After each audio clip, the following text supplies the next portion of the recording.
The divide between federal and state governments has been really the foundation of how the United States has been structured and governed for a couple plus centuries. Central to this is limiting federal authority, especially when it comes to the military. The Founding Fathers knew that an overextended federal executive branch could bring tyranny to the states. So we've got rules to prevent this, like posse comitatus and a bunch of legislation, but none of that really seems to matter anymore because Trump is just doing it anyway. He's rolling in the National Guard, even the Marines, into LA, and he's about to do it in Chicago, my hometown. None of this really matters because he's doing it, and the courts are trying to catch up, but they're always slow, and Trump will win in terms of public opinion. Now, I don't agree with what he's doing, but he's going to win because crime continues to be a problem across the country. Now, perception versus reality, yeah, crime has come down in some of the big cities. And yeah, overall crime rates per capita can be even higher in the red states and even in rural communities. But once again, politics is perception. And people in big cities, myself included, when I lived in New York, feel unsafe. I was assaulted on the subway in New York, right by Times Square. I lived in a fairly affluent neighborhood on the Upper West Side in Manhattan, and there were homeless people. I felt that my security was jeopardized. Now, you can look at me and say I'm a privileged white guy.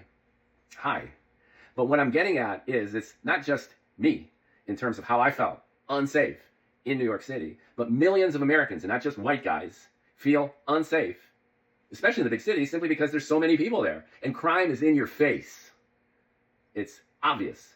And when the Democrats push back and say, no, we got this. Well, guess what? Most Americans think you don't got that, and you never had it. And I know the Democrats are saying, a single crime is a crime too many, and empower local law enforcement and we'll get the job done, but they haven't gotten the job done.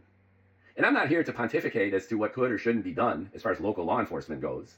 And I'm not justifying Trump doing this. But my career is in marketing and PR and communications. And I've done some political consulting too. And it's not hard to read the tea leaves here, folks.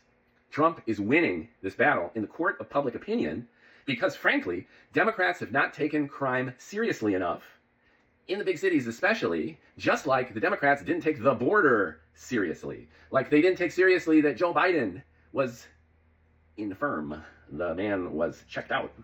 Now, once again, I'm not blaming the Democrats. And the Republicans haven't really solved crime's problem either, now have they? Look at the statistics in many, if not most, of the red states. But what I'm getting at is, even though Trump is violating the foundational legal structure of the United States in terms of the separation between the federal government and the states, especially regarding the use of the military, he's going to get away with it, and he's going to continue to get the support of a majority of Americans because crime continues to be a problem and people are upset. And Democrats, you got to figure this stuff out, man. You can't push back on the crime issue.